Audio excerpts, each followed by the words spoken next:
नमस्कार, आप देख रहे हैं एएनबी न्यूज और मैं हूं आपके साथ चंद्रशेखर त्रिशूल। क्या हो कि सुबह धमाका हो और अगले ही पल मौत का अंबार आपके सामने लगा हो, लोग बैठे बैठे मर जाएं और उनकी चमड़ी जल कर गिरने लगे। धमाके के बाद चारों तरफ सन्नाटा छा जाए और कुछ देर बाद रोते बिलखते लोगों की आवाज़ें गूंजने लगे। जी हाँ, अगस्त 1945 में जब दूसरे विश्व युद्ध के दौरान अमेरिका ने जापान के हिरोशिमा और नागासाकी पर परमाणु हमला किया था, ये हमले इतने ज़बरदस्त थे कि हजारों लाखों लोगों की मौत चंद मिनटों में ही हो गई। इसके बाद सालों तक लोग मरते रहे। रूस और यूक्रेन के बीच भारी जंग में अब फिर से परमाणु युद्ध का खतरा बढ़ गया है। हालांकि लड़ाई अब लगभग निर्णायक मोड़ पर पहुंच गई है, लेकिन खतरा टला नहीं है। अमेरिका समेत पश्चिमी देश यूक्रेन की मदद कर रहे हैं और रूस के राष्ट्रपति व्लादिमीर पुतिन पहले ही चेता चुके हैं कि अगर कोई भी बाहरी बीच में आया तो वह अंजाम होगा जो पहले कभी नहीं देखा होगा। एक्सपर्ट पुतिन की इस चेतावनी को परमाणु युद्ध की धमकी से जोड़कर देख रहे हैं। जापान परमाणु हमला झेल चुका है और उन हमलों में जो लोग बच गए थे वो आज भी उस दिन को याद करके सहम उठते हैं। परमाणु युद्ध कुछ और नहीं बल्कि दुनिया की तबाही का वो मंजर है जिसे कभी भूला नहीं जा सकता और न दुनिया भूल पाएगी।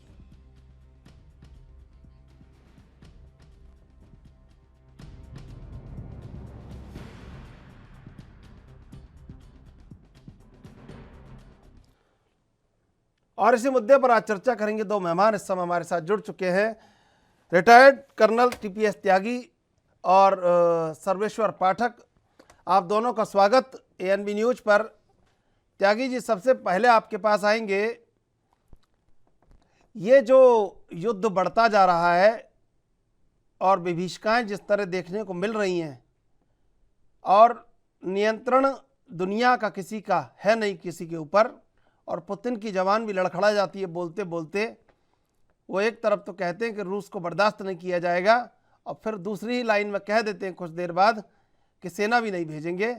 कैसे देखते हैं परमाणु युद्ध का खतरा मंडरा रहा है दुनिया पे और वर्चस्व की लड़ाई चल रही है। हालांकि हम शांति समुदाय के लोग हैं, लेकिन दुनिया में जो हो रहा है वो नाकाबिले बर्दाश्त है।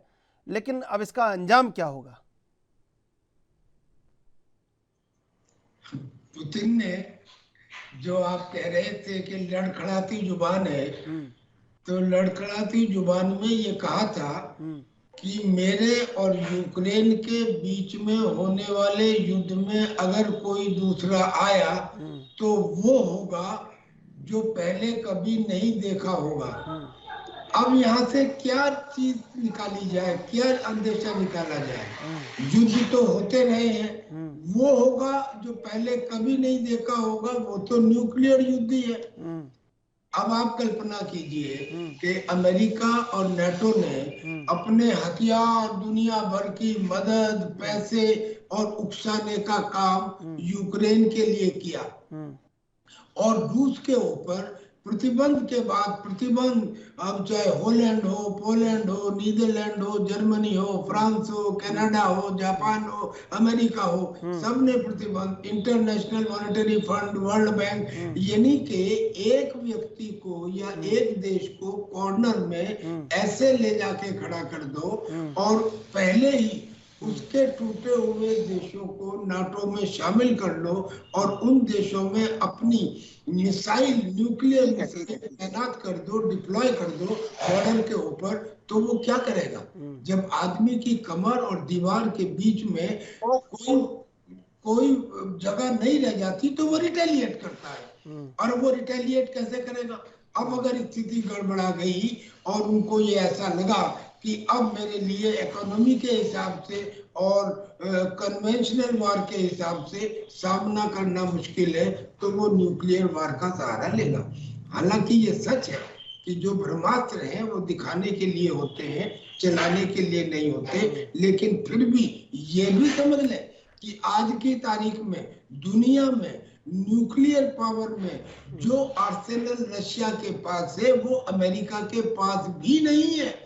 अमेरिका के पास जो सबसे शक्तिशाली एटॉमिक बम है उसकी मारक क्षमता 300 किलो न्यूटन टीएनटी है, और जो रशिया के पास है जिसे जार बम कहते हैं उसकी मारक क्षमता 800 किलो न्यूटन टीएनटी है, यानी कि करीब करीब 3 गुना।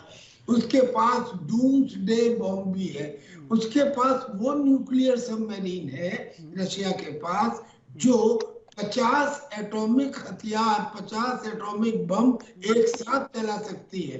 और ये कहा है पुतिन ने कि मेरा एक हथियार ही नेटो के लिए काफी है। ऐसी स्थिति में और अब सोने पे सुहागा, आप ये कल्पना करो कि क्या अमेरिका ने यूक्रेन में मैंने छोड़ लिया था रूस के, भाई साहब चुप रहिए जरा, आवाज में चुप हो जाता हूँ, मैं बोल सकता हूँ। जी हाँ, बोलिए बोलिए आप। तो मैं अपने को पैनलिस्ट से हाथ जोड़ के रिक्वेस्ट करूंगा कि प्लीज बीच में डिस्टर्ब ना करें, मैं अपनी बात खत्म करता हूँ। सिर्फ इतना कि अमेरिका ने रूस को अमेरिका के खिलाफ, इसके क्या नाम, यूक्रेन का साथ देने के लिए रूस के साथ जो खिलाफत की, ये जानते हुए कि चीन रशिया के साथ है। कल्पना कीजिए कि अगर चीन और रशिया दोनों साथ साथ आ जाते हैं तो सैटेलाइट इंटेलिजेंस और एरियल फायर पावर में, यानी कि कन्वेंशनल वॉर में भी अमेरिका और नाटो देश कहीं खड़े नहीं होंगे। अब ऐसे में क्या इस कम्युनिटी को, जिसे इंटरनेशनल कम्युनिटी कहते हैं, क्या इस कम्युनिटी को बजाय यूक्रेन को उकसाने के ये नहीं करना चाहिए था कि ये उसके उस जोकर प्रेसिडेंट को, जिसे कॉमेडियन है, उससे ये कहते हैं कि तू रिजाइन कर दे, सॉल्यूशन आ जाएगा। ये कैसा उसको कह रहे हैं बोल्ड है, बोल्ड है, बोल्ड है, किसे बोल्ड कहते हैं? क्या जोश के साथ होश आवश्यक नहीं है? ये होश जो है, कल को आने वाले इतिहास में क्या लिखा जाएगा कि जेलेंस्की ने अपनी इस इच्छा के लिए कि मुझे नेटो में शामिल कर लो, मुझे यूरोपियन यूनियन में शामिल कर लो, इसके लिए उसने पूरे अपने देश को तबाह करा दिया। उसके सारे जो बेसिस है, जो उसके एयर डिफेंस सिस्टम है, जो उसके रडार इंस्टॉलेशन है, जो उसके टेलीविजन टावर है, जो उसके नेवल बेस है, जो उसके ऑयल डंप है, जो उसके फ्यूल डंप है, जो उसके एम्युनिशन डिपो है, सारे तो बर्बाद हो गए। 300 मिलिट्री इंस्टॉलेशन बर्बाद हो गए। कोई जवाब पूछेगा इससे कि was it necessary for this thing? क्या उद्देश्य के हिसाब से जो काम किया गया, इतना छोटा उद्देश्य और इतना बड़ा नुकसान, और जिम्मेदारी है comedian, he should be remove, बजाय इसके कि इसको बोल्ड की तरह देखा जाए, इसे एक बेवकूफ हेड ऑफ स्टेट की तरह से देखा जाएगा। और सर मैं एक बात और बताऊं, जो यूक्रेन है, यूक्रेन यूरोप का पाकिस्तान है। यानी जैसे हम पाकिस्तान पे विश्वास नहीं करते, ऐसे ही नेटो देश भी, यूरोपियन भी यूक्रेन पे विश्वास नहीं करते।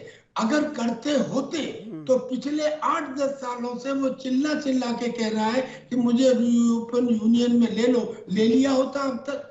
ये तो अब एक स्ट्रेटेजी के अनुसार उसने वार टाइम में एप्लीकेशन पे साइन किए और एज ए विशेष कार्रवाई उसको यूरोपियन यूनियन में शामिल कर लिया गया। क्या ये सीधे तनातनी को बढ़ाना नहीं है सर? बिल्कुल बिल्कुल। तो मैं समझता हूं कि अगर न्यूक्लियर वार के चांसेस बढ़ेंगे अगर इंटरनेशनल कम्युनिटी को थोड़ी भी अकल नहीं आई। बिल्कुल तो मैं आऊंगा आपके पास। राहुल लाल जुड़ चुके हैं, वरिष्ठ पत्रकार। राहुल जी, स्वागत आपका एनबी न्यूज पर। मैं आऊंगा आपके पास। सर्वेश्वर जी, फिर क्या लगता है कि दुनिया में सब कुछ बेअसर है और जो दमदार है वही वो जो करेगा, उसको रोकने वाला कोई नहीं है? देखिए, इसमें दमदार की बात क्या है? आप एक देश को, जैसा कर्नल टीपी त्यागी सर जी बोल रहे थे कि आप कॉर्नर करते जा रहे थे, पहले सीट जुड़ने के बाद उसका जो यूनियन था उसको आपने तोड़ दिया, फिर उसको कमजोर करने के लिए उसके टूटे हुए देशों को नेटो में शामिल कर लिया। अब जो उससे घिरे हैं, जिसका बॉर्डर उनके देश से जुड़ा है, उसको वो आने नहीं देना चाह रहा है नेटो में। और वो कोई भी हो सकता है। आज अगर बहुत बड़ा एयर बेस चाइना आके नेपाल पे बनाए तो इंडिया भी उसका विरोध करेगा और नेपाल को अपने उसमें प्रभुत्व मतलब उसमें लेने की कोशिश करेगा, क्योंकि हमारी संप्रभुता और हमारी सिक्योरिटी के लिहाज से वो बहुत खतरे का विषय है। जैसे श्रीलंका में चाइना वो बना दिया गया, क्या बोलते हैं आपको, पोर्ट बना रहा है, तो हमने ईरान में जाके पोर्ट बनाया। तो आप कॉर्नर पे कॉर्नर किए जा रहे थे रसिया को। अमेरिका अपनी दादागिरी समझ रहा था और सोच रहा था कि ये जो विघटन हुआ 1991 में उसके बाद तो ये कमजोर हो गया है, लेकिन रसिया अंदर ही अंदर अपने आप को मजबूत करता रहा। और फिर अभी सारे जो विश्व के जो पावर बन रहे थे उसको दिखा दिया कि तुम कर क्या सकते हो, तुम्हारी औकात क्या है। तो रसिया को प्रोवोक किया गया है, तब यह स्थिति उपजी है। इस बात को समझने की कोशिश करिए। इंटरनेशनल जो इवन जो ट्रम्प था वो पहले ही बोल दिया था कि इस नाटो को खत्म करो, इसका कुछ औचित्य नहीं है, केवल अमेरिका का पैसा जा रहा है इसमें। यूरोपियन यूनियन ऐसे ही उनका खास्ता हाल है इकोनॉमिकली। अमेरिका में भी आप अगर देख ले तो इन्फ्लेशन हाई रेट पे चल रहा है, उनकी भी इकोनॉमी की खास्ता हाल है। तो इस परिस्थिति को लाने वाला और आज जो पूरा विश्व झेल रहा है, हम भारतीय भी इससे बहुत अफेक्टेड है, क्योंकि तेल के प्राइस जैसे बढ़ेंगे हमारी इकोनॉमी चल रहे हैं। तो इस परिस्थिति में लाने वाला जो है वो नाटो और अमेरिका ही है। यूएनओ क्या है? यूएनओ में केवल यूएसए का यू रह गया और बाकी का तो नो नो नो है। यूएनओ क्या करता है? वो केवल यूएसए की बात मानता है। तो ऐसी बड़ी संस्था का अभी कोई औचित्य ही नहीं है। ठीक है, मैं आता हूँ आपके पास। चाहे यूएन के कितने भी अधिवेशन बुला ले रसिया पे, बात कुछ नहीं होने वाली है। वो अपनी सिक्योरिटी, अपनी संप्रभुता के लिए यूक्रेन को तबाह कर देगा, तो तबाह करके रहेगा। ठीक है, अब आप मुझे बताइए, इतने दिनों से तो ये अमेरिका बाइडेन बार बार आके प्रेस में बोल रहा था अगर कुछ करने किया तो उसके कॉन्सिक्वेंस होंगे। क्या कर रहा है? किसी ने एक अपने सैनिक नहीं उतारा यूक्रेन के साथ में। ठीक है, मैं आ रहा हूँ आपके पास। देखिए राहुल जी, जो कर्नल टीपीएस त्यागी बोल रहे थे और जो सर्वेश्वर पाठक बोल रहे थे, दोनों की बात को आपने सुना होगा। दरअसल जो चल रहा है वो ठीक नहीं चल रहा है और उस पर फिर परमाणु बम का कहीं ना कहीं एक खतरा मंडरा रहा है दुनिया पर। तो अगर परमाणु का खतरा मंडरा रहा है तो चीज़ें और अभी उलझती जा रही हैं। तो क्या लगता है कि ये अंतर्राष्ट्रीय संगठनों की भूमिका और इनकी प्रासंगिकता वर्तमान समय में सिद्ध नहीं हो पा रही है, तो आज जो आने वाला भविष्य उसमें इनके औचित्य पर सवाल नहीं उठेगा? जैसे कोरोना में WHO के औचित्य पर सवाल उठा, तो क्या नहीं उठेगा? और क्या इनको आज पहल करके दुनिया में नहीं करना चाहिए कि ये नहीं कीजिए? इस तरह कहीं ना कहीं एक बीच में मध्यस्थ की भूमिका में आना चाहिए अंतर्राष्ट्रीय संगठनों को। अंतर्राष्ट्रीय संगठनों को भी मध्यस्थ के रूप में आना चाहिए और महाशक्तियों को भी आना चाहिए। लेकिन देखिए स्थिति क्या है, अंतर्राष्ट्रीय संगठन तो अपनी प्रासंगिकता बहुत पहले ही खो चुके हैं। एक तरह से अगर हम लोग देखें तो 1945 में संयुक्त राष्ट्र संघ का गठन हुआ, तो उसके बाद उसकी कोई बड़ी किसी वैश्विक स्तर पर कोई बड़ी समस्या हुई और उस जगह पे वो अपनी कोई भी उपलब्धि दर्ज कराने में वो एक तरह से नाकाम रहा। अगर कहीं से भी किसी संकट को टाला गया तो देशों ने आपसी समझौते करके या फिर तमाम लोगों ने हस्तक्षेप करके उसको टाला। अगर हम लोग अभी देख रहे हैं कि बात हो रही है इस समय कि भाई वहां पे न्यूक्लियर हथियार तक का भी प्रयोग हो सकता है, तो स्थिति बिगड़ रही है। लेकिन इस स्थिति को सुधारने के दायित्व अगर मान लीजिए हम अमेरिका या नाटो के देशों के ऊपर मानते हैं तो उनकी भूमिका क्या है? आप ये बताइए कि शीत युद्ध का, मेरी आवाज पहुंच रही है? जी बिल्कुल आ रही है। मैं कह रहा हूँ भाई 1949 में नाटो नामक संस्था का गठन हुआ। जब आपने गठन किया था, जब शीत युद्ध कोल्ड वार अपने चरम के ऊपर था, उस समय तो उसमें 12 सदस्य थे। कोल्ड वार जब खत्म हो गया तो फिर उसके सदस्यों की संख्या 30 के आसपास क्यों पहुंच गई? आज आप देखिए कि आप उसकी संख्या को लगातार बढ़ाते चले जा रहे हैं। तो कहीं ना कहीं ये पश्चिमी देश अभी भी एक तरह से अपने प्रभाव क्षेत्र में लगातार वृद्धि करने का प्रयास कर रहे हैं। चंद्रशेखर, ये बड़ा गंभीर मामला है। आज स्थिति यह है कि यूक्रेन और रूस का अगर टकराहट की स्थिति हो रही है तो जो बाइडेन के पूरे बॉडी लैंग्वेज को देखिए, वो किस तरह से कांग्रेस को संबोधित कर रहा है। कहीं से लग रहा है कि वो यूक्रेन के विवश दृश्यों को देख के कहीं से दुखी है? बिल्कुल दुखी नहीं है। वो तो उनको बड़ी खुशी हो रही है कि ठीक है, हमने किसी को जो है कि आगे प्रोत्साहित किया लड़ने के लिए, वो अपना लड़ाई लड़ पाए। हथियारों के नए नए देशों से जो एक तरह से युद्ध उन्माद का जो माहौल बना हुआ है, अमेरिका ने अपना वही पुराना धंधा बिजनेस प्रारंभ कर दिया है चंद्रशेखर जी। नए नए देशों से हथियारों का बिजनेस ऑर्डर मिलना शुरू भी कर दिया है, और यही काम फ्रांस और जर्मनी से बिल्कुल, मैं राहुल जी आपका जवाब लूंगा, इससे पहले लेंगे एक छोटा सा ब्रेक, ब्रेक के बाद फिर हाजिर होंगे।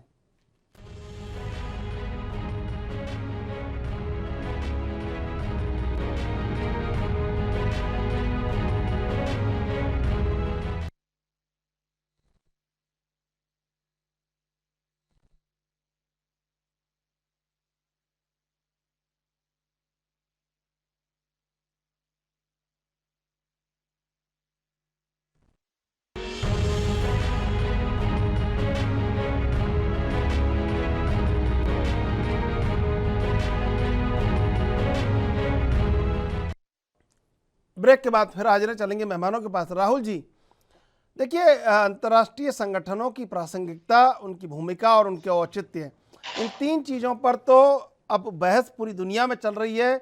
और जो कहा आपने भी कहा कि महाशक्तियों को भी कहीं ना कहीं जिम्मेदारी पूर्वक अपने आचरण को सिद्ध करना होगा।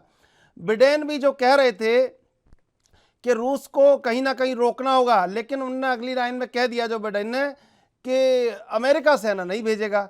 फिर अगर इस ताज को आप दुनिया में सब चौधरी बनने का ताज सब लेना चाहते हैं, लेकिन जब जिम्मेदारी आ रही है आप पीछे हट रहे हो, और आप दे क्या रहे हो, कर्जा ही तो दे रहे हो यूक्रेन को।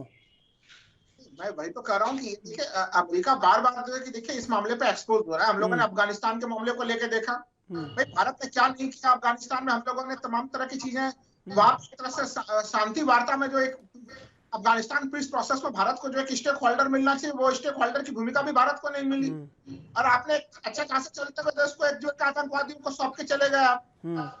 अमेरिका की छवि जो है वो ये जो चौधरी बनने की जो स्थिति है, उस छवि को वो लगातार खोते चले जा रहे हैं। आपने बड़ी गंभीर बात कही कि जब उनको जिम्मेदारी मिलता है तो उस जिम्मेदारी को निभाने से वो भाग जाते हैं। अमेरिका के राष्ट्रपति बाइडेन का बयान ये वो क्या कर रहे हैं, हमें ऐसी आर्थिक प्रतिबंध लगाएंगे कि रूस परेशान हो जाएगा। जबकि प्रेस कॉन्फ्रेंस में खुद ही कह रहे हैं कि अगर आर्थिक प्रतिबंध बहुत कठोर होंगे तो उसका असर बहुत वर्षों के बाद होगा वो।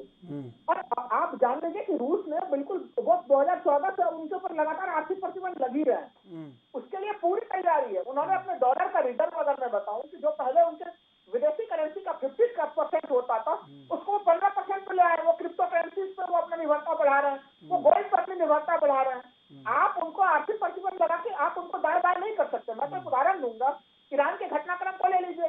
ईरान के ऊपर अमेरिका ने आर्थिक प्रतिबंध लगाया, तमाम तरह के आप कह रहे हैं कि स्विफ्ट से हटा दिया, बड़ा झटका लग जाएगा। ईरान को भी आपने स्विफ्ट से हटा दिया, झटका लग गया।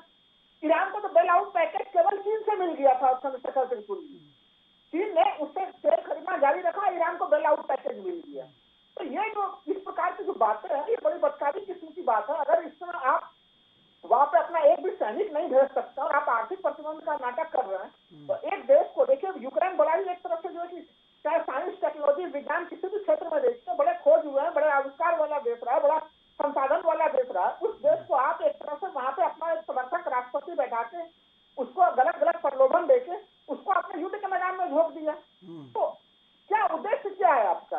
आप कब तक इस प्रकार से जो है कि किसी भी देश को, अच्छे खासे देश को जो है आप बर्बादी के कगार में डाल देते हैं? तो ये सवाल जरूर जो है कि नाटो से भी पूछा जाएगा, ये सवाल जो है कि वो अमेरिका से भी पूछा जाएगा। ये सवाल पूछे जा रहे हैं, उनकी अभी बड़ी भूमिका होनी चाहिए। वो भड़काऊ बयान दिलवाने में लगे हुए हैं जेलेंस्की के माध्यम से, जबकि अगर ये लोग अगर चाहते तो इस टेंशन को काफी खत्म कर सकते थे, इसको इस टेंशन को घटा सकते थे इसको।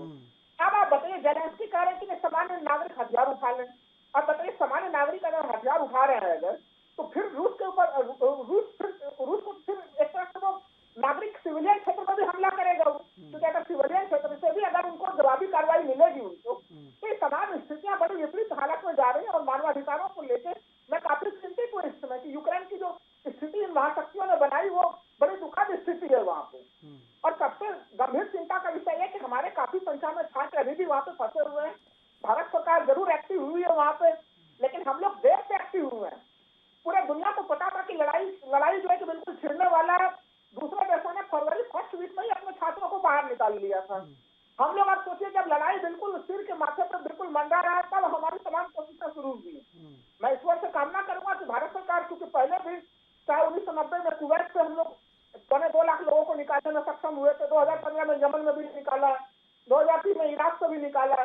तो हमारे सेना के पास पूरा अभ्यास है वैसे विकट परिस्थितियों में लोगों को निकालने के लिए। सरकार उन एक्सपीरियंस का, पुराने अनुभवों का पूरा प्रयोग करे और जल्द से जल्द छात्रों को वहां से बाहर भी निकाले। ठीक है जी।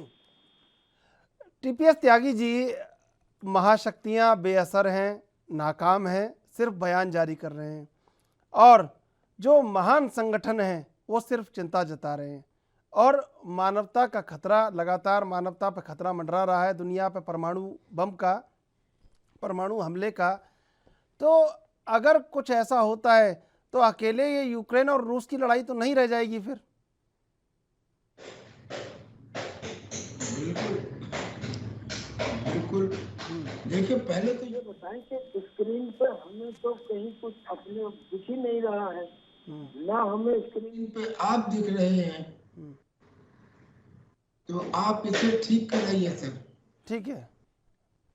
अच्छा, अब मैं आप एक छोटी की बात करने के बाद मैं आपसे इजाजत लूंगा। मैं आज आपको ये बताऊं कि ये जो कुछ हो रहा है वो इसलिए हो रहा है कि हमने वो नहीं किया जो हमें करना चाहिए था। करना पूरी दुनिया को चाहिए था, लेकिन मैं केवल इंडिया का रोल आपको बता रहा हूँ। जब यूनाइटेड नेशंस ऑर्गेनाइजेशन के चार्टर पर हिंदुस्तान के प्रतिनिधि सर आर्कट रामास्वामी मुरलियार ने 26 जून 1945 को सिग्नेचर किए, तो उन्होंने एक शर्त लगा दी कि ये जो वीटो पावर है ये 10 साल के अंदर इसकी समीक्षा की जानी चाहिए, और अगर 10 साल में समीक्षा नहीं की गई तो 10वें साल में इसकी समीक्षा या इसका रिमूवल सिंपल मेजोरिटी से कर लिया जाएगा। सिंपल मेजोरिटी का मतलब कि उसमें फिर ये वीटो पावर देशों के हाँ करना जरूरी नहीं होगा। ये बात उनके कहने पे और चर्चिल और रूजवेल्ट की इच्छा के विरुद्ध यूनाइटेड नेशंस चार्टर की क्लॉज 109 में ऐड कर ली गई। आप इसे इंटरनेट पर चेक कर सकते हैं, जो यूनाइटेड नेशंस का चार्टर है उसकी क्लॉज 109। उसके बाद जब 10वां साल आया, एजेंडा में आया, लेकिन उसमें उस समय लोगों ने इसके ऊपर कोई चर्चा नहीं की। अर्थात Security Council of United Nations Organization was technically dead. 1955 में सिक्योरिटी काउंसिल वीटो पावर मर चुकी थी। हम एक मुर्दे को 1955 से लेके आज तक ढोते चले आ रहे हैं और किसी ने सवाल नहीं उठाया। मेरा अब ये कहना है कि क्योंकि इंडिया के प्रतिनिधि ने ये शर्त लगाई थी और किसी ने नहीं, बाकी सब इंडिया के प्रतिनिधि के पीछे हो गए थे और उन्होंने इंडिया के उस एबल प्रतिनिधि डॉक्टर रामास्वामी मुरलियार को अपना नेता मान लिया था, और उन दिनों में ब्रिटिश गवर्नमेंट ने भी इसकी इजाजत दे दी थी। लिहाजा उसकी कही हुई बात को अब हमें शो करना चाहिए। लोगों का ये कहना कि हम सिक्योरिटी काउंसिल में मेंबर बन जाएं, हमें आवश्यकता नहीं। There is a requirement of new world order. एक न्यू वर्ल्ड ऑर्डर अब बनने की कगार पर है, और वो न्यू वर्ल्ड ऑर्डर मुझे बनता हुआ दिख रहा है इस रूस और यूक्रेन के युद्ध में। रूस और यूक्रेन के युद्ध में अमेरिका और नेटो, ये सारे पावर एक तरह से नंगे तो हो ही चुके हैं। उधार की ताकत वक्त पर काम नहीं आती। क्या ये साबित नहीं हो गया? क्या ये साबित नहीं हो गया कि ये कहते कि चढ़ जा बेटा सूली पे भली करेंगे राम, ये अलग खड़े नहीं हो गए? क्या इनके हथियार टाइम पे काम आए? जब इनके हथियार टाइम पे काम नहीं आ पाएंगे, ट्रूप वो अपने भेजेंगे नहीं, तो अब आप पैसा भेजते रहिए, वो किस काम का जब पूरा देश तबाह हो गया। और ये इंटरनेशनल कम्युनिटी आज ये कह रही है कि यूक्रेन के प्रेसिडेंट तो बड़े बोल्ड हैं, बहुत बढ़िया है। मैं कहता हूँ सबसे ज्यादा बेवकूफ है वो जोकर। उस बेवकूफ ने अपनी इतने से उद्देश्य के लिए, इतने से एम के लिए कि मैं यूरोपियन यूनियन में मुझे ले लिया जाए, मुझे नेटो में ले लिया जाए। उसके लिए उस बेवकूफ ने अपने पूरे देश को तबाह करवा लिया। क्या उसके air defence system, military installation almost about 300, radar installation, उसके टेलीविजन टावर। आप जिस व्यक्ति से बात कर रहे हैं। हेलो, जी हाँ, आ रही है आपकी आवाज। बीच में क्या आवाज आ रही है? उसके ये आप जिस व्यक्ति से बात कर रहे हैं, ठीक है सर्वेश्वर पाठक जी, देखिए जो कर्नल टीपीएस त्यागी कह रहे हैं कि यूएन सिक्योरिटी काउंसिल में, राहुल जी मेरी आवाज आ रही है आपको? अभी लेंगे एक छोटा सा ब्रेक के बाद फिर हाजिर होंगे।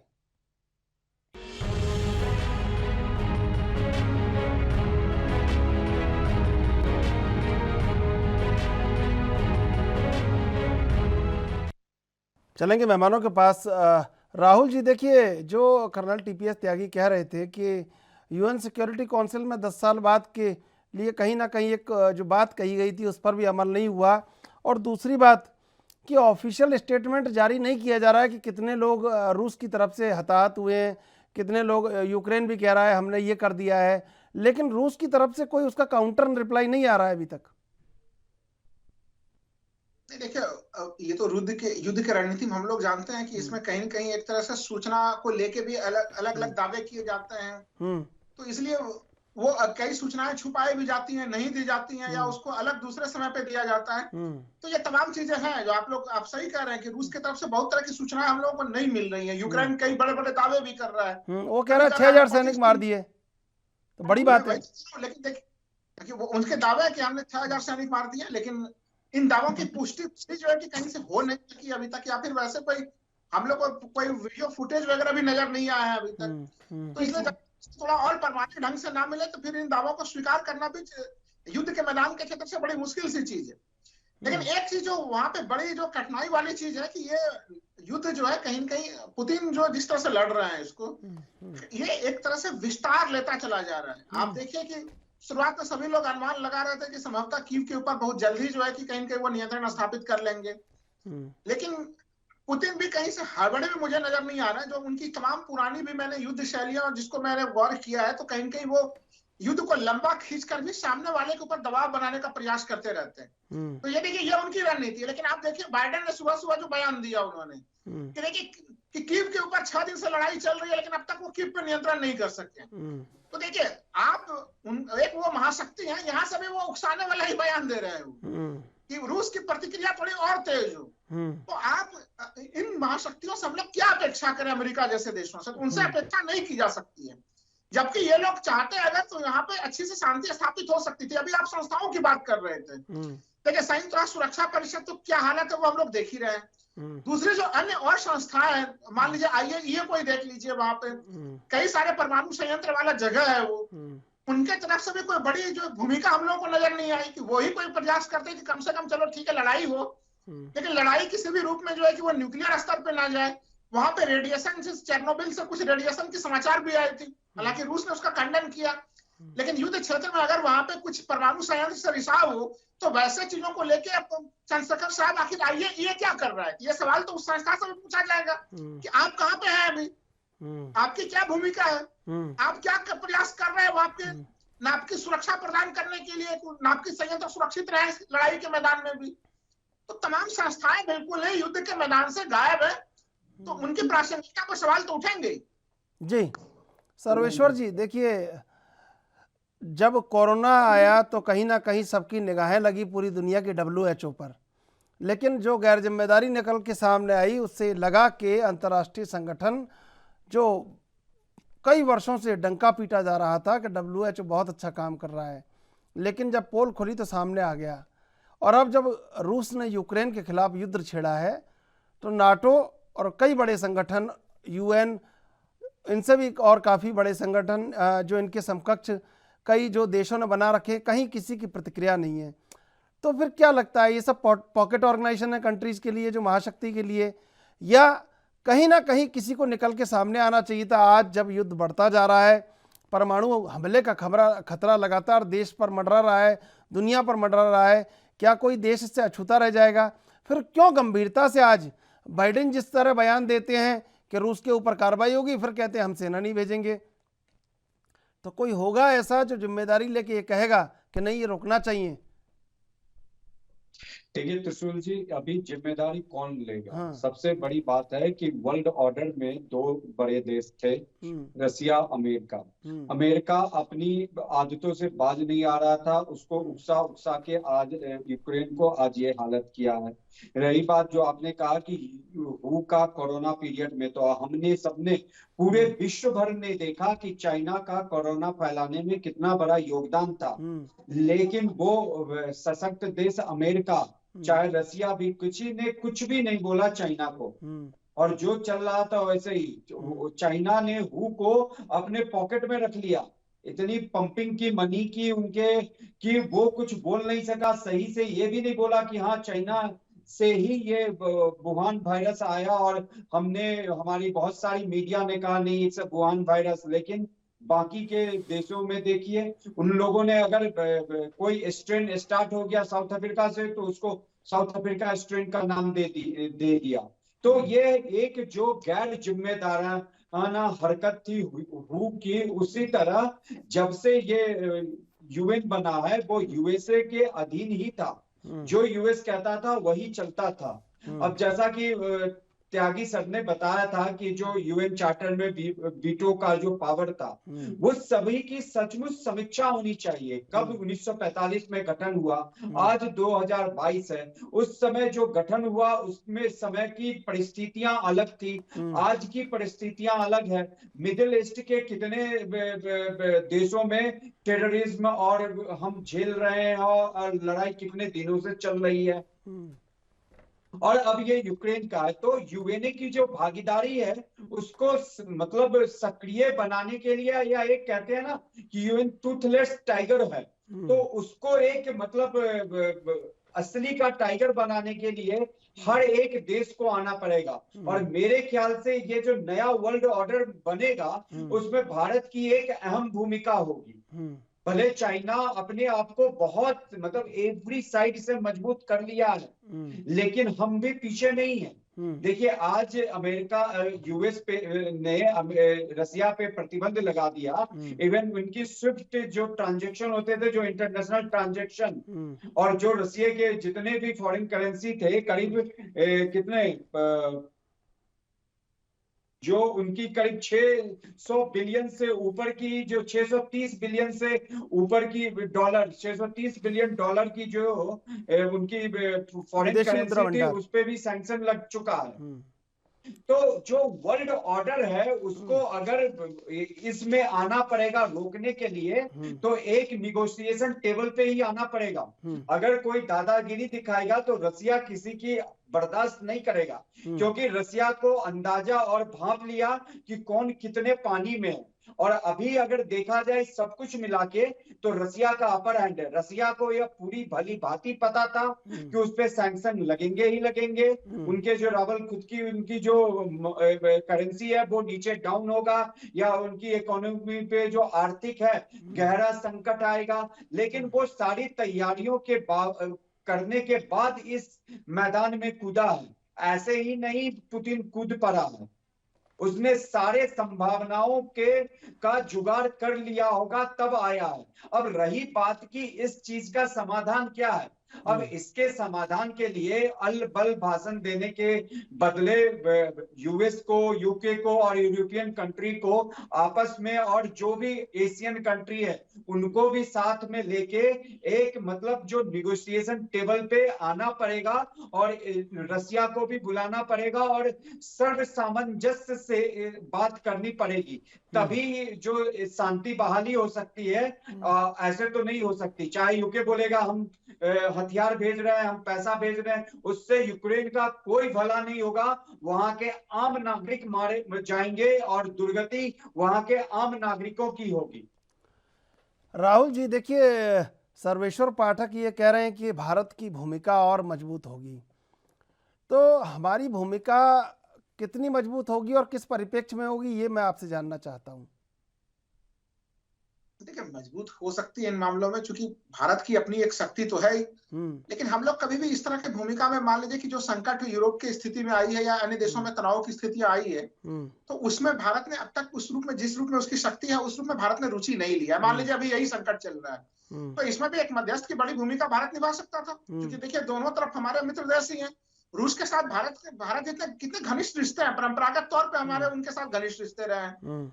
लेकिन और उसके साथ साथ जो पश्चिमी देशों के साथ है, भाई अमेरिका ही हो, उनके साथ भी रिश्ते हैं, नाटो के देश है, उनके साथ भी रिश्ते हैं। लेकिन देखिए, ये तो भविष्य की बात है। वर्तमान स्थिति ये है कि हम लोग अभी भी, जो वहां पे हमारे बच्चे फंसे हुए हैं त्रिशूल जी, उनके लिए जो सेफ पैसेज बनाना चाहिए सभी पक्षों से मिलकर, उसमें भी हम लोग कामयाब नहीं हुए। तो ये एक, देखिए भविष्य में क्या करेंगे, लेकिन वर्तमान में जो हमारी जरूरत है उसमें भी हम सफल नहीं हुआ, और ये हमारे विदेश मंत्रालय की बहुत बड़ी विफलता है। मैं 2-3 पॉइंट पर त्रिशूल जी कहूंगा इसको। आप ये बताइए कि खार्किव और जो उन सब जगहों पे है, जो पूर्वी सीमा पे, जहाँ पे छात्र फंसे हुए हैं, आप उनको आराम से जो है कि एक एडवाइजरी जारी कर देता है कि आप अपने वाहन से किसी भी तरह से पश्चिमी सीमा पे पहुंच जाइए। कैसे पहुंच जाएगा कोई? आप युद्धग्रस्त क्षेत्र है, हमारा एक बच्चा जो है वो केवल भोजन पानी लेने के लिए भी अगर वो बाहर आया और वो गोली का शिकार हो गया, तो आपको प्लान जो है, आपको प्रैक्टिकल किस्म का बनाना पड़ेगा। आपके लिए पहला प्लान तो यह है कि अगर जो इस समय अंदर बच्चे हैं फंसे हुए, वहां पे अलग अलग जो एनजीओ हैं, तमाम तरह के जो दूसरे संगठन है, उनसे कम से कम उनको दवाई, भोजन, पानी जैसे जो जरूरी चीजें हैं वो आप उनको पहुंचवाइए। देखिए, यूक्रेन के सीमा से बाहर के क्षेत्र में जो बच्चे हैं उसको तो आप ले आइएगा, वहां से आप लाया भी जा रहा है, उसमें हम सफल भी हैं। लेकिन मुख्य समस्या ये है कि जो बिल्कुल कीव और खार्किव जैसे जगहों में, देखिए कीव के मामले में कल हमारे विदेश सचिव जी ने कह दिया कि वहां पे कोई भारतीय नागरिक नहीं है, सभी छात्र निकल गए। कल से फिर सोशल मीडिया पे वायरल हो रहे हैं कई छात्रों के वीडियो अलग अलग जगहों से कि हम लोग कीव में फंसे हुए हैं, अभी भी हमें बाहर निकलने का मौका नहीं मिल रहा, या लगातार स्थितियां तनावपूर्ण बनी हुई हैं। तो इनको अलग अलग हिस्सों के हिसाब से लेके आपको, देखिए अगर कोई रशिया के किनारे वाला हिस्सा है तो आपको रशिया की सरकार से भी, वहां से भी मदद लेके आपको उधर से भी आपको निकलने का प्लान बनाना पड़ेगा। तो अलग अलग क्षेत्र में जो बच्चे फंसे हुए हैं उसके लिए अलग अलग आपको ग्रुप्स बनाने पड़ेंगे, उनको ट्रांसपोर्टेशन की सुविधा देनी होगी। क्योंकि देखिए, एक स्थिति आप जान लीजिए कि यूक्रेन के मामले में कहीं कहीं यूक्रेन की जो सामान्य जनता है उनका भारतीय छात्रों के प्रति रवैया बदला है उनका। जब से हम लोग मतदान में अनुपस्थित रहे, तो थोड़ा जो पहले जो जिस तरह से काफी ज्यादा कोऑपरेटिव रवैया था, उस कोऑपरेशन में कमी आया, और कई जगह तो हम लोग देख रहे हैं बदतमीजी भी हो रही है। तो इन सब चुनौतियों के बीच में देखिए, ये सरकार का फैसला सही है कि उन्होंने 4 मंत्रियों को वहां पे भेज दिया है, लेकिन साथ ही साथ आपको अंदर से किस तरह से आप बॉर्डर पे लाएंगे, इसके लिए भी आपको एक विशेष प्लान बनाना पड़ेगा। लेकिन राहुल जी, देर हो गई, शायद ये वक्त रहते हो सकता था ये काम, शायद थोड़ी बहुत देरियां हुई हैं। एक लाइन में कहूंगा कि देखिए, फरवरी फर्स्ट वीक में ही तमाम देशों के लोग जो है वो वहां से अपने छात्रों को निकाल चुके थे। भारतीय छात्र जब वहां से निकलने का प्रयास कर रहे थे, तो वहां के जो यूनिवर्सिटीज थे वो उनको निकलने की अनुमति नहीं दे रहे थे। आप एक क्लास मिस करते हैं, 2,500 रुपए तक के जुर्माने छात्रों को भरने पड़ रहे थे। उनको कहा जा रहा था कि एम्बेसी की तरफ से कोई एडवाइजरी लेटर है वो आप हमें दिखाइए। अब एम्बेसी ने एडवाइजरी जो फर्स्ट जो है हमारे यहाँ से निकला है, फर्स्ट एडवाइजरी जो भारत सरकार की जारी होती है वो 15 फरवरी को जारी होती है। अच्छा, इंटरेस्टिंग चीज ये है कि 15 फरवरी को जब जारी होती है तो 18,000 का टिकट जो है वो सीधे सीधे 1 लाख पहुंच जाता है। नंबर 1 चीज। नंबर 2 चीज, एयर इंडिया की तरफ से, सरकार के बाद एयर इंडिया की तरफ से घोषणा होती है कि 3 उसकी विशेष उड़ानें जाएंगी, एक 18 फरवरी, 24 फरवरी और 26 फरवरी। उसमें 18 फरवरी वाली उड़ान गई, लेकिन क्या केवल 3 उड़ानों से लाया जा सकता था? तो जब तक स्पेस खुला हुआ था, ओपन स्पेस था खुला हुआ, क्या हम लोगों ने 15 फरवरी से लेकर 24 फरवरी तक उस ओपन स्पेस के, खुले स्पेस का जम के प्रयोग किया? जवाब होगा नहीं। अगर जो जितनी सक्रियता के साथ हम लोग अभी हैं, इतनी सक्रियता अगर उस समय हो गई होती तो आप यकीन मानिए कि सारे के सारे बच्चे अभी घर पे होते हैं यहाँ पे। तो हम लोग बिल्कुल, जो आपने कहा है कि हम लोग विलंब हुआ है और अब दोष छात्रों के ऊपर डाला जा रहा है कि नहीं, वो क्यों नहीं वहां से बाहर निकल के आए। तो देखिए, हमारी एम्बेसी कहीं कहीं उन छात्रों के साथ कोऑर्डिनेट करने में असफल रही वहां पे। और तो ये अब हमें मानना पड़ेगा। हमने लगातार ये भी सुनने में आया कि 8,000 लोग तो अपनी स्वयं की व्यवस्थाओं से आए हैं। बाकी सर्वेश्वर पाठक जी कुछ कहना चाह रहे हैं आपके सवाल की एक लाइन मैं ये कह रहा था कि देखिए, जो लोग बाहर निकल के आ गए, बॉर्डर पे पहुंच गए, वो भी निकल के आ जा रहे हैं। समस्या आ रही है जहां पे युद्ध अभी बिल्कुल फैला हुआ है, उस जगह के लिए आपको एक अलग प्लान बनाना पड़ेगा। जी सर्वेश्वर जी कुछ कहना चाह रहे हैं आप? देखिए देरी तो हुई है, ये मानना पड़ेगा, और ये हो सकता था काम पहले भी। देखिए काम पहले भी हो सकता था, किसी को पता नहीं था। इवन यूएस जो इतना दादागिरी करता था, उसकी भी एजेंसी फेल रही कि यूएस रसिया यूक्रेन पे हमला कर देगा। अब जो सरकार कर रही है वो बहुत ही अच्छा और कदम कर रही है। देखिए और ये वहाँ बात, के स्टूडेंट और में अगर देखिए ये एक बात भयावह और था, डर था, सर्वेश्वर तो जी, इतने पैसे खर्चे करके वो गए थे। जब इतनी बातें हो रही थी तो वो खुद ही क्यों नहीं 1 महीना 15 महीना पहले निकल आए थे वहां से। ये जिम्मेदार क्योंकि जवाब ये नहीं हो सकता स्थिति किसी तो सरकार बरकरार का। थी। आप केवल इंडियन गवर्नमेंट या इंडियन एजेंसी को ही इसमें नहीं कह सकते। नहीं नहीं और नहीं अगर नहीं कोई नहीं अपने नहीं पैसों देखिए में काम करके सर्वेश्वर आ जी, रहा है तो इसमें बुराई क्या है? सर्वेश्वर जी, इसमें बुराई क्या है? सर्वेश्वर वहाँ जो जी, पढ़ने गए हैं, करोड़ों सर्वेश्वर रुपया जी, दे के पढ़ने गए हैं। सर्वेश्वर जी, आज या जो वहाँ रह रहे हैं, काम कर रहे हैं, अगर वो अपने पैसों का इंतजाम देखिए करके आ रहे सर्वेश्वर जी हैं, बात तो तो सुन बहुत लीजिए, अच्छी बात है। बात भारत सुन सरकार लीजिए, पे वो बात तो इकोनॉमिक सुन बोझ लीजिए नहीं आप, डाल रहे हैं। कम इस से कम बात का बात भी सुन स्वागत लीजिए, करना चाहिए हमें। और एक बात अभी सुन भारत लीजिए। सरकार के 4 मंत्री वहां पे जाके सारे स्टूडेंट को लेके आ रहे हैं। आप चलिए राहुल जी कुछ कहना चाह रहे हैं, सुन लीजिए। देरी हुई है लेकिन दुरुस्त है। हर चीज में बैकफुट पे आप अपने देश के सरकार को नहीं रख सकते। किसी को बैकफुट आप सोचिए ना, यूएसए की इंटेलिजेंस एजेंसी कितनी बड़ी चुस्त और दुरुस्त है, उसको भी नहीं पता था कि रसिया अटैक कर देगा यूक्रेन पे। आपको हर समय भारत सरकार को ही कटघरे में करना आता है। आपने कब ये निर्णय लिया? 4 दिन लगे वो निर्णय लेने में भी। ठीक है, अगर देखिए सरकार अभी दुरुस्त काम कर रही है उसको दुरुस्त कहेंगे, लेकिन सरकार अगर कभी विलम्ब हुई तो उसको कहा जाएगा कि सरकार विलम्ब हुई है उस जगह पे। ये कहना कि नहीं बच्चे तो लाखों रुपया दे के गए, बच्चे वहां पे क्यों गए? भाई बच्चे लाखों रुपया दे के गए क्यों गए? जब बच्चे के सामने मामलों के जानकार है वो बच्चे, उनको पता चला कि आपका डायरी की भाषा देखिए, वो भाषा भी बिल्कुल ऐसी थी, मन होगा चले आइए, मन होगा तो रह जाइए। इसलिए देखिए बच्चे तो बहुत फंसे हुए हैं, वो पीड़ित है, पीड़ित के ऊपर आरोप लगा के सरकार का बचाव करना चाहिए। जो सरकार अच्छा काम कर रही है उसको तो कम से कम कहो अच्छा काम कर रही है। सर्वेश्वर जी सुन लीजिए, सर्वेश्वर जी, सर्वेश्वर जी, ऐसा नहीं है कि वो गरीब है। सर्वेश्वर जी, एकदम से अगर सर्वेश्वर जी गरीब नहीं होते तो यही कर लेते मेडिकल। लोगों के पास वहाँ पे विमान के सुविधा आप चाहते हैं आप बात सुन लीजिए। ग्लोबल सीमांचल अभी भेज रहे हैं। चंद्रशेखर जी क्या बोला कि कहाँ कर लेते मेडिकल? अरे सुन तो लीजिए महाराज, अब मैं ये आपसे कह रहा हूँ एक बात।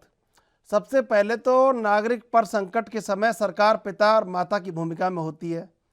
फिर ये नहीं देखा जा सकता बच्चे ने क्या किया क्या नहीं किया, उसकी जिम्मेदारी है उसको बचाना, एक बात। और कहीं ना कहीं सुन तो लीजिए, आप सुन लीजिए तभी तो जवाब देंगे मेरी बात का। अगर शिक्षा व्यवस्था का मॉडल अच्छा होता, यहाँ पर जितनी कम फीस में वहाँ पढ़ाई हो रही है अगर भारत में हो रही होती तो मुझे नहीं लगता है कि इनको वहाँ जाना पड़ता। तो क्या हम अपने शिक्षा व्यवस्था को सुधारने के लिए बात नहीं करें? क्या सरकार से ये नहीं मांग हो कि सरकार को समय रहते, बहुमत की सरकार है, कोई ऐसी सरकार तो है नहीं जिस पे कहीं ना कहीं कोई खतरा मंडरा रहा हो, बहुमत की सरकार है, विराट सरकार है, तो फिर जिम्मेदारी ये तय होनी चाहिए कि शिक्षा व्यवस्था के मॉडल में भी चेंज होना चाहिए और नागरिकों की सुरक्षा के लिए भी कहीं ना कहीं बड़े प्रयास होने चाहिए, और ये जिम्मेदारी और ये जवाबदेही सरकार की ही रहेगी। सरकार की पूरी 100% जिम्मेदारी बनती है। और जो आपने कहा कि जो बच्चे वहां पे मेडिकल की शिक्षा ग्रहण करने गए, उसके मैं 2 फैक्टर बताता हूँ। बिल्कुल, मैं आपका जवाब लूंगा, इससे पहले लेंगे एक छोटा सा ब्रेक के बाद फिर हाजिर होंगे।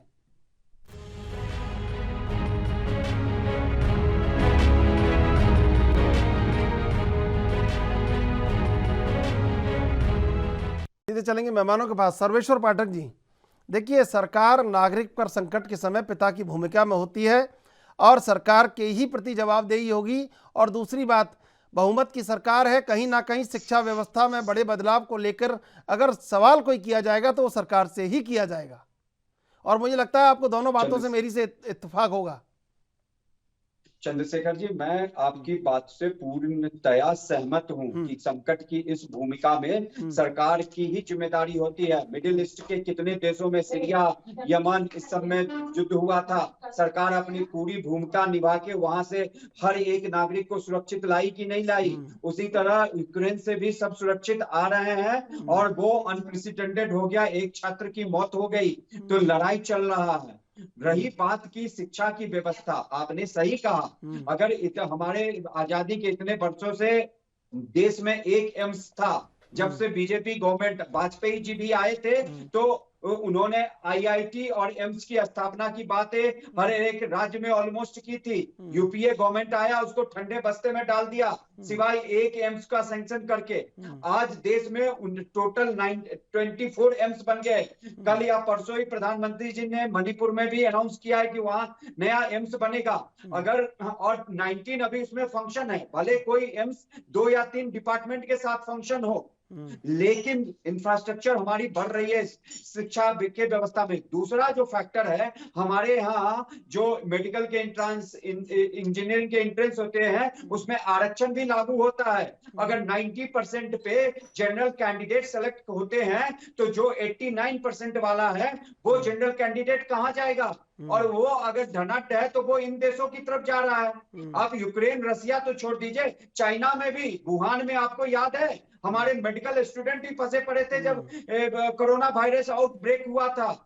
और उस परिस्थिति में भी भारत सरकार ने हर एक स्टूडेंट को वहां से लेके आ गई थी, अभी भी लेके आ जाएगी। इसमें जरूर है कि हम लोग आकलन करने में देरी हो गई सरकार से, उसका खामियाजा भुगतना पड़ रहा है। यही बात हम कह रहे हैं, स्तर पे काम कर रही है, यही बात हम कह रहे हैं। राहुल जी, एक बड़ा सवाल थोड़ा जमीनी स्तर का है और पूछना बड़ा लाजमी है, क्योंकि वक्त में कहीं ना कहीं जो अब सर्वेश्वर पाठक जी ने जो कहा है कि वुहान में भी ये देखने को मिला कि वहाँ छात्र फंसे हुए थे मेडिकल के, यूक्रेन में भी देखने को मिला। तो ये जो छात्र यूक्रेन और वुहान और पूरी दुनिया में पढ़ रहे हैं, मेडिकल की तैयारियां कर रहे हैं, क्या आपको लगता है कि ये पीएचसी सब सेंटर पे, सीएचसी पे 40,000 के कॉन्ट्रैक्ट की नौकरी करेंगे?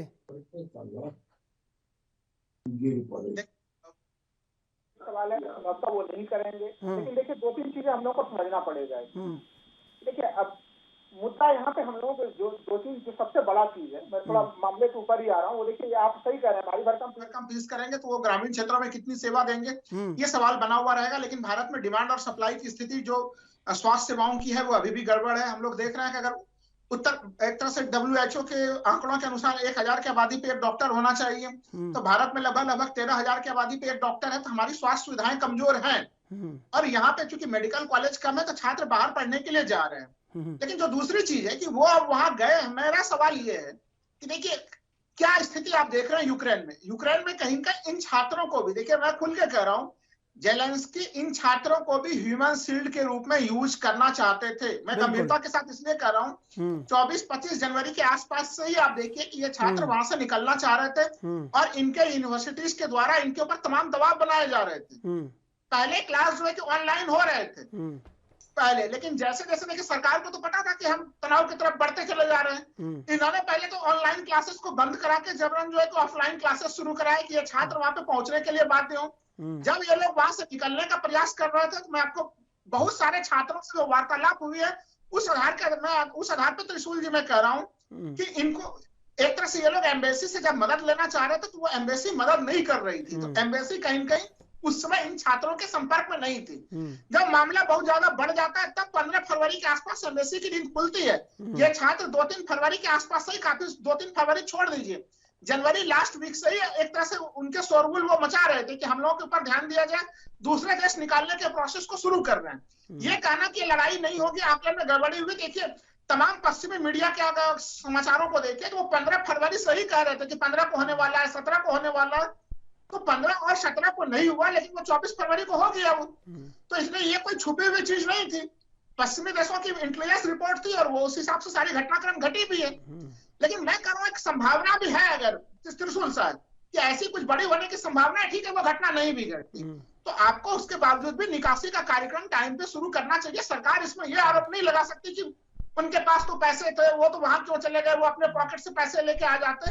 इस प्रकार के माध्यम से हम अपने सरकार का बचाव नहीं कर सकते। हाँ ठीक है, सरकार देर से आई है, दुरुस्त आएगी, हमें पूरा उम्मीद है कि चूंकि अतीत में भी इन प्रकार की घटनाओं में सही अंजाम दिया, लेकिन हाँ सरकार विलंबित हुई है, इससे हम लोग सरकार का इस जगह पे बचाव नहीं कर सकते। ठीक है, लेकिन राहुल जी का चुनाव सामने में था त्रिशूल जी, मैं वो भी चीज कह रहा हूँ, राहुल जी सरकार का ध्यान फोकस वहां पे था। अगर उत्तर प्रदेश का चुनाव नहीं होता सभी बच्चे अभी यहाँ पे हो रहे होते चंद्रशेखर जी। राहुल जी देखिए, विश्व समुदाय को जो मार्गदर्शन करने वाले संगठन थे वो भी गली मोहल्ले के संगठनों की तरह व्यवहार कर रहे हैं, और जो दुनिया के बड़े बड़े चौधरी हैं, दादा हैं, वो भी आज जो व्यवहार कर रहे हैं वो कहीं ना कहीं पूरी दुनिया इसको देख रही है। लेकिन इस गैर जिम्मेदारी के बीच में अगर परमाणु हमले जैसा कोई ऐसा गैर जिम्मेदाराना कदम उठा दिया गया तो क्या लगता नहीं है कि मानवता पूरी तरह तहस नहस हो जाएगी? बिल्कुल, देखिए अगर चूंकि अभी तक परमाणु हथियार उस रूप में कभी भी जो है कि 1945 में हम लोगों ने देखा, और उस समय सभी टेक्निक काफी ज्यादा आगे जा चुकी है, तो वो विध्वंस जो हम लोगों ने हिरोशिमा और नागासाकी पे देखा है, वो विध्वंस का लेवल आज अगर कहीं पे परमाणु अटैक होगा, लोग भले कहते हैं कि नहीं बहुत छोटे स्तर का होगा, लेकिन टेक्नोलॉजी इतना आगे जा चुकी है कि उसके नुकसान बहुत ही खतरनाक नुकसान होंगे। वो मानवता के लिए नुकसान होंगे, वो प्रकृति के लिए होंगे। कई पीढ़ियां हम लोग देखते हैं कि उसमें जो है कि वो किस तरह के चपेट में आती है, वो हम लोग देख चुके हैं। तो इसलिए हमें पूरा उम्मीद है कि कम से कम इस मामले पे तमाम, विशेषकर रूस भी, हम हो सकता है वो धमकी दे रहे हैं या प्रयोग करने की उनकी क्या इच्छा हो रही होगी, लेकिन दुनिया को जरूर इस मामले को लेकर एक तरह से दबाव बनाना चाहिए। देखिए मैं तो ये कह रहा हूँ, चाहे अमेरिका हो या नाटो जैसे देश हैं, आप अगर कुछ पॉजिटिव नहीं कर सकते तो कम से कम यूक्रेन भड़काना तो बंद कीजिए, रूस को भड़काना तो बंद कर दीजिए। आप वो भी बंद कर देंगे तो मैं कह रहा हूँ ये वार जो है एक लिमिटेड टाइम में खत्म हो जाएगा। लेकिन आप हमेशा कुछ ऐसा बयान देते हैं जिससे जापान भी जो है कि वो आवेश में है, और सॉरी रूस भी आवेश में है, यूक्रेन को भी आप अनावश्यक जो है कि गलत ढंग से आप उसको प्रमोट करते हैं, जिससे वो भी जो है कि जोश में होश खो रहे हैं। तो ये स्थितियां सही नहीं है। तो मैं कह रहा हूँ कि आपको अगर कुछ नहीं हो पा रहा है तो बड़े नेता शांत हो जाए, अनर्गल बयान ना दे, तब भी मामला शांत हो जाएगा। लेकिन यहाँ पे स्थितियां दूसरी है चंद्रशेखर जी, लोग नमक मिर्च लेके बैठे हुए हैं कि कहीं मामला शांत ना हो जाए। अमेरिका जैसे देश जो है सभी जगह बैठे हुए हैं, आग लगा हुआ रहे वहां पे, सभी पूरी दुनिया में बैठे हुए हैं नमक मिर्च लेके लोग कि मामला ठीक ना हो जाए, क्योंकि हथियार बेचने हैं ना, दुनिया में दादागिरी करनी है। अगर 10 लोग बर्बाद नहीं होंगे तो 1 लोग आबाद कैसे होंगे? सर्वेश्वर जी, क्या आज दुनिया को खुलकर विरोध नहीं करना चाहिए कि वर्चस्व अलग बात है, लेकिन आप परमाणु हमले जैसा गैर जिम्मेदार बयान जारी कर रहे हैं तो निश्चित रूप से कहीं ना कहीं मानवता खतरे में है, और कोई तो आगे आके बोले। देखिए चंद्रशेखर जी, मैं एक इंडिविजुअल एग्जांपल देता हूँ। मैं अकेला हूँ और मेरे पीछे बहुत सारे लोग हैं, तो जो मेरे पास सबसे बड़ा हथियार होगा, ब्रह्मास्त्र होगा, मैं उसका यूज करने के लिए बाध्य होऊंगा, लोगों को दिखाऊंगा। भले रसिया कह रहा है, लेकिन वो एक स्ट्रेटेजी है। वॉरफेयर में, वॉर गेम में एक स्ट्रेटेजी अपनानी होती है, और वो वही स्ट्रेटेजी अपना रहा है। आपने देखा कि अमेरिका ने भी रोमानिया इस सब में अपने फाइटर प्लेन वहां पे तैनात कर दिए कि नहीं कर दिए। तो रसिया को भी अपनी स्ट्रेटेजी बनानी पड़ेगी भाई, दिखाने तो पड़ेगा ना, ऐसे तो वो दबता जाएगा। जैसे अगर पहले रूस, अमेरिका जो धमका रहा था कुछ करके देखो फिर बताऊंगा, तो वो रसिया कोई कमजोर देश तो नहीं है। आज भारत को चाइना ने वो किया, घेरने की कोशिश की डोकलाम में, हमने दिखा दिया कि नहीं दिखा दिया? और उसके बाद लद्दाख में हमने दिखाया कि नहीं दिखाया? हेलो, हाँ आ रही आवाज आपकी राहुल जी? वही खड़े हैं अभी, तो देखना दिखाना तो शायद हुआ नहीं अभी कुछ। देखिए मैं एक ही चीज यही कहूंगा यहाँ पे कि परमाणु थ्रेट्स भी अगर धमकी भी देते हैं, मामला ये गंभीर है। तो ऐसे स्थिति पे कहीं न कहीं जो देश, जो कि दोनों वैसे देशों की भूमिका भी अब प्रमुख होती है, जिनके संबंध कहीं न कहीं नाटो देशों के साथ भी घनिष्ठ है, और जिनके संबंध रूस के साथ भी घनिष्ठ है। और दुनिया में ऐसे देशों के जैसे भारत है या तमाम ऐसे कई सारे देश हैं जिनके दोनों के साथ घनिष्ठ संबंध है। उन लोगों को अब सामने आना पड़ेगा कि कम से कम मानवता के विरुद्ध उस प्रकार का कोई संकट नहीं हो कि जहाँ पे परमाणु हथियार जैसे चीज भी बाहर निकल जाए। देखिए ठीक है, आप धमकी के रूप में प्रयोग कर रहे हो वो सामान्य चीज है, लेकिन वास्तविक रूप से उसका प्रयोग ना हो जाए। विश्व समुदाय को इसके लिए सचेत रहना पड़ेगा। बिल्कुल बिल्कुल। समय समाप्त हो रहा है। सर्वेश्वर पाठक जी, राहुल लाल जी, आप दोनों का धन्यवाद डिबेट में जुड़ने के लिए। दुनिया उस खतरे की ओर बढ़ रही है जहां पर मानवता बर्बाद हो सकती है, लेकिन सबसे बड़ी बात कि कोई ये जिम्मेदारी उठाने को तैयार नहीं है कि आखिर आगे आके ये कहे कि अब रूस को रुकना चाहिए और कहीं ना कहीं परमाणु हमलों जैसी बात नहीं होनी चाहिए, क्योंकि मानवता के लिए ही ये दुनिया है, बर्बादी के लिए नहीं। लेकिन बर्बादी अब चारों तरफ दिख रही है, अब ऐसे में क्या होगा ये आने वाला वक्त बताएगा। बहरहाल देश विदेश की ताज़ा तरीन खबरों के लिए आप देखते रहिए ANB न्यूज़।